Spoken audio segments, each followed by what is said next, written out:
Greetings from Guinea-Bissau. Just wanted to say hello and wanted to provide an update as to what's going on with us.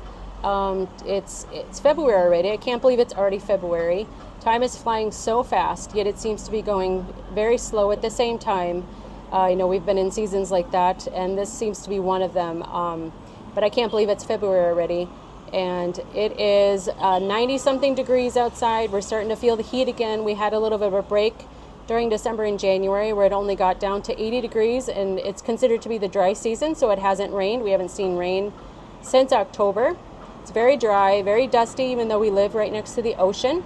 It's very dry and dusty, and now the temperatures are ramping up again, so it will be 95 to 100 degrees coming up, and I'm not complaining too bad, but everyone else in my family thinks it's a tad bit hot. But thankfully God's provided a nice place for us to stay. I'm up on the 5th floor of our apartment building, and this is the view that we get to see every day. There's always a lot of activity. It's very loud.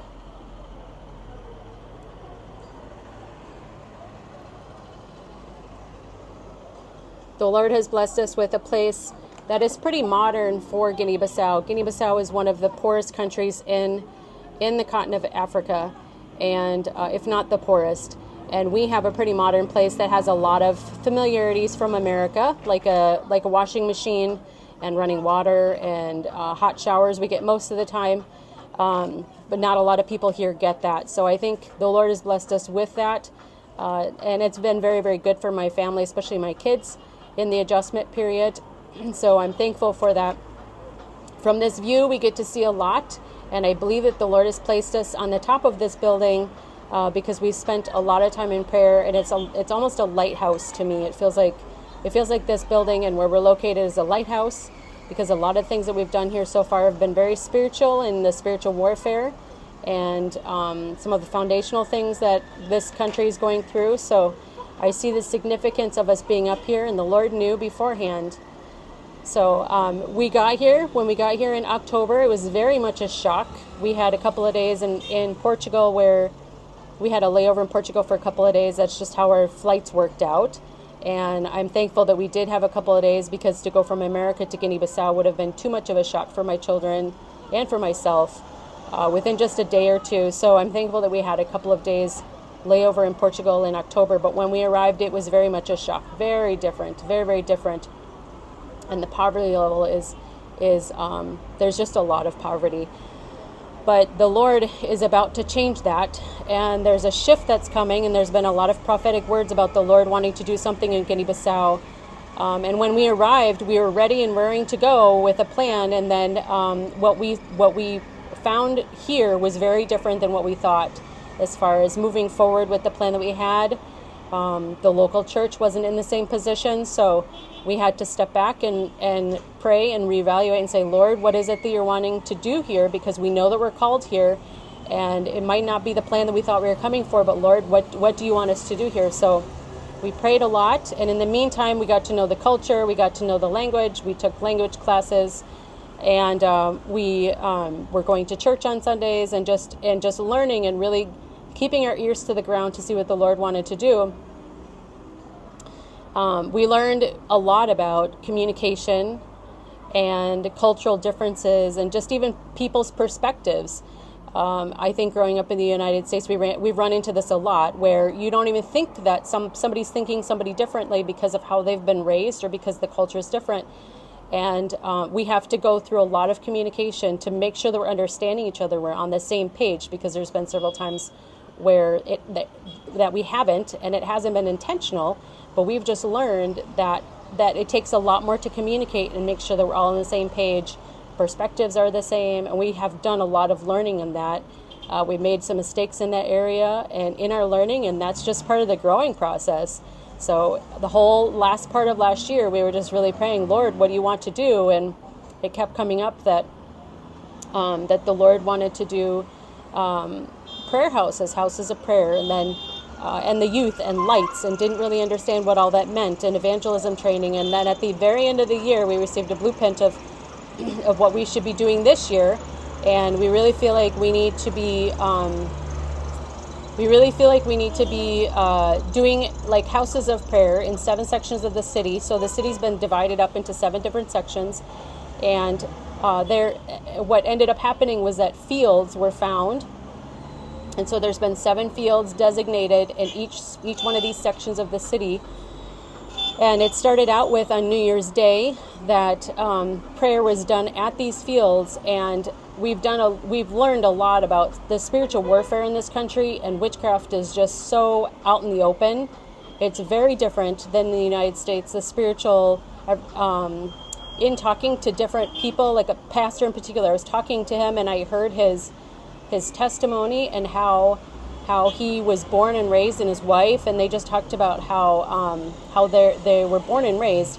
And I just sat there and I was thinking, I can't even identify with this at all. Like, we were born and raised in America. I'm so protected. And for them here in this country, either you're Christian or you die, because the enemy's after you and will kill you. That's just how black and white it is for them. It's just very much a reality. So the spiritual warfare is very different here, and they're a lot more aware of the powers, either good or bad, a lot more aware, and we've seen a lot of it. So trying to wrap our brains around that has been kind of a challenge, but very, very growing and stretching.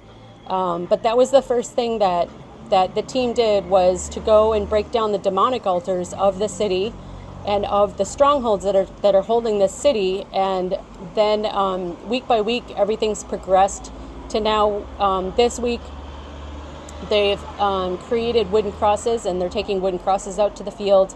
And eventually what will happen is the crosses will be taken on every street. So the city's been divided into 7 different sections, and Monday section 1 will have prayer at it in the evening. Tuesday, section 2 will have prayer at it in the evening. And in each section, and over the week, the whole city will be covered. The sections will be covered. The goal is that in each section, on the night of prayer, is to take these crosses and start going through the streets with the team, and even getting the local people involved, local intercessors. And the Lord has been providing that. It's been really, really cool to see how the Lord has been providing intercessors that really have a call of prayer and intercession on their life to come alongside of our team here. And so eventually someone local will keep the cross and is responsible to bring it to the field for the day of prayer.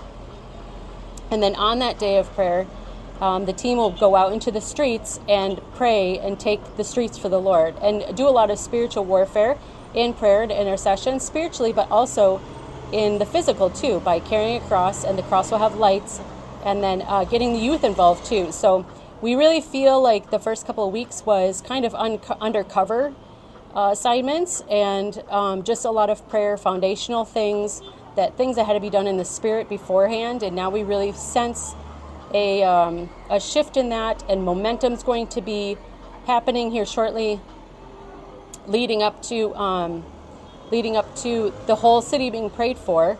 And eventually we would like to see, eventually there'll be small outreaches all throughout the city, and the locals will be taking it. And we'll have to see what the Lord does as far as going forth with that plan for the whole country. We have some ideas that, we know that the whole country is going to be reached with the gospel. It's just a matter of how the Lord is going to do that.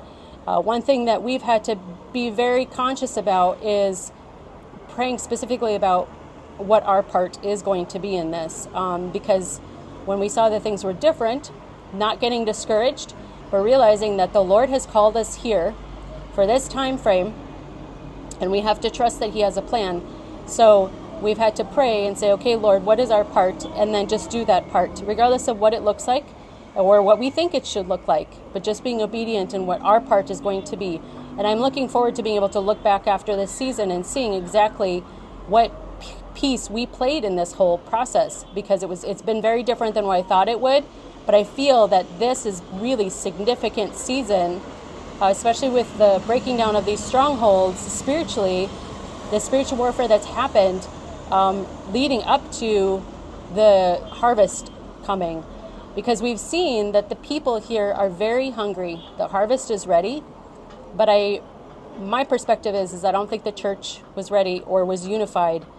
And so that could be why it just is not ready. So now we're seeing more and more, we have more and more people that we're being contacted with instead of just one organization. And I really feel like the Lord's going to use that to unify all of the churches. We'll see that before we head out, that all the churches will be unified and that the work can continue, and it will be in the hands of the locals. So we don't have really an idea of how this is all going to turn out, but we've had to just be obedient with what the Lord has told us to do for this little bit in front of us, and then trust that He has a bigger plan ahead, and that it's all going to be for His glory, and Guinea-Bissau will be saved, because we really believe that Guinea-Bissau will be saved. So we're really excited about what the Lord's going to do here.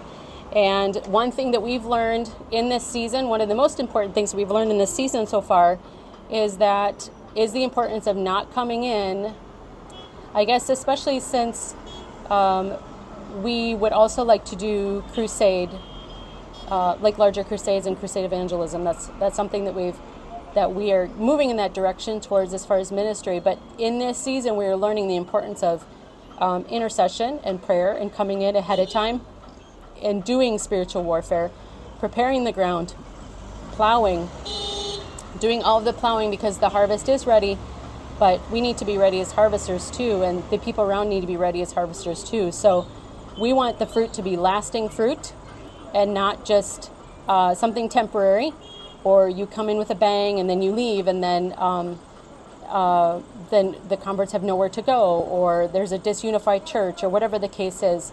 So we're looking for lasting fruit, and I think that's one of the things that we've learned in going forward, is the importance of an intercession team and prayer beforehand. So because we do want lasting fruit, the Lord is coming soon. We don't know when He's coming, but the Lord is coming soon, and we want to make the most of our time and be useful with our time. But we're also learning and growing in that process too. So this season has been very stretching, squeezing, just being in a different culture in itself is very uncomfortable in many ways. It's very uncomfortable. So we just being without our normal comforts is very stretching and squeezing. And Dave and I have grown a lot just in our walks with the Lord. We've grown a lot together. Our family, we've seen our family grow. Just even doing ministry together here as a family, we know it's just confirmed that this is what we're supposed to do, even though the ministry is different than we thought it was going to be when we first came. The Lord is definitely doing something, and I see it in my kids where they're just seeing a very different perspective. And I can't even really put into words what all we've learned yet, and I know that we have a ways to go yet. But I trust the Lord. I know He's good. And even in the stretching and the discomfort, I know that He has a plan for it. And the reality is that I want to look more like Christ, and that's going to require stretching and prodding and going through the fire. So it's just part of the process, and it's not a fun part of the process, but it just is if we want to look more like Christ. So that's what it looks like for us. So everybody's doing well. The kids have adjusted really well. I'm thankful for where we're staying, because I think that that's definitely helped. But they're very adaptable kids, and the Lord has created them to be very adaptable, especially with all of our travel lately. And I see the Lord's hand in how He has prepared our family, prepared me to be doing international travel, to be doing this trip, and to be able to, with His grace, live in a different country with all my kids and know that we are going to be protected and all of these different things. So we thank you for your prayers. That's really meant a lot. And even, quite honestly, the encouragement that you have been sending in response to some of these newsletters, or even just some of the prayer things that Dave has set out, those have been very encouraging. It has been very challenging being away from family and home. I wouldn't trade it for the world, but that's just the reality of it. It's a challenge. So any encouragement that we receive from home just kind of gives us a little more juice, and just helps to keep us going, and knowing that you guys are praying for us, that is the most important thing, because prayers are definitely felt, and we need those because this is such a battle on a lot of different fronts, and especially with the spiritual things that we've been dealing with, it's been a battle. So if you guys could keep us in prayer, that would be greatly appreciated. And we're over halfway through our stay, so we should be, we're over halfway through our stay, so we're staying present until we're back, but I'm sure that will happen before we know it. It's going to go by. So thank you guys for thinking of us, and thank you for watching, and we would appreciate your prayers continuously, and God bless from Guinea-Bissau.